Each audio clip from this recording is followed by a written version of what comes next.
Il gioco dei dadi è un passo cruciale del poema epico indiano Mahabharata. Racconta il grande conflitto tra due rami di una famiglia regnante indiana, i Kaurava e i Pandava. Il gioco d'azzardo era un rituale sacro e nessuno, nemmeno i re, potevano rifiutarsi di giocare, come non potevano rifiutarsi di scendere in campo durante una guerra. Era infatti associato al concetto di destino e all'equilibrio tra azione umana e azione divina. Duryodhana, principe di Kaurava, seppur governante di Hastinapur perché suo padre re cieco non avrebbe potuto governare bene, era invidioso del palazzo dei suoi cugini, i Pandava. Un giorno venne pure coperto di ridicolo quando, andatoli a trovare nel proprio palazzo, scivolò e cadde dentro uno stagno.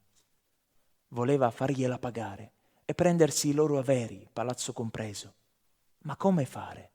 Non aveva scuse e andare in guerra contro i propri cugini senza motivo non gli avrebbe certo portato onore e l'approvazione delle sue genti.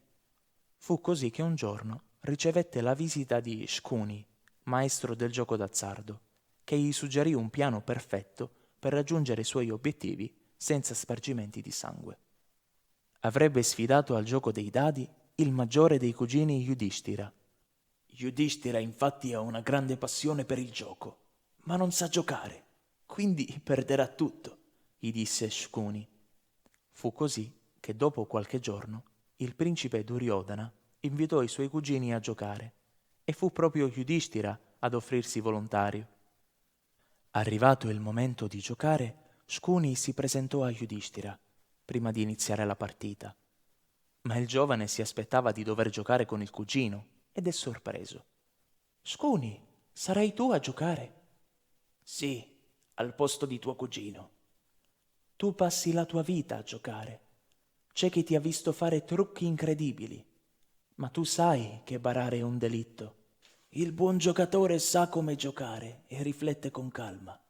Non pensa nemmeno a barare. Qui non c'è posto per il delitto, ma per il gioco.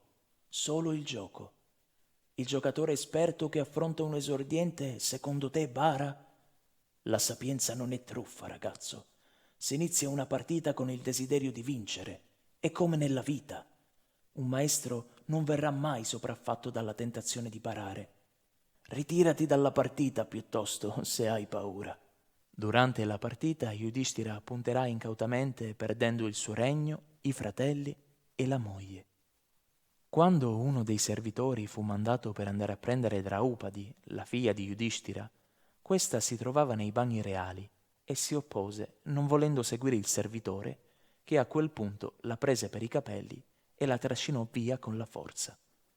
Nessuno nel palazzo accorse in suo aiuto per preservare il suo pudore, anzi, giustificarono l'accaduto col fatto che Draupadi, essendo sposata con 5 uomini della stessa famiglia, non meritava rispetto. Questo però avvenne perché la madre dei cugini Pandava aveva decretato che ogni vincita dei suoi figli sarebbe stata divisa equamente anche a tutti gli altri. Draupadi invocò la dea Krishna e quando venne ordinato di spogliarla, i sari che la vestivano sembravano non finire mai.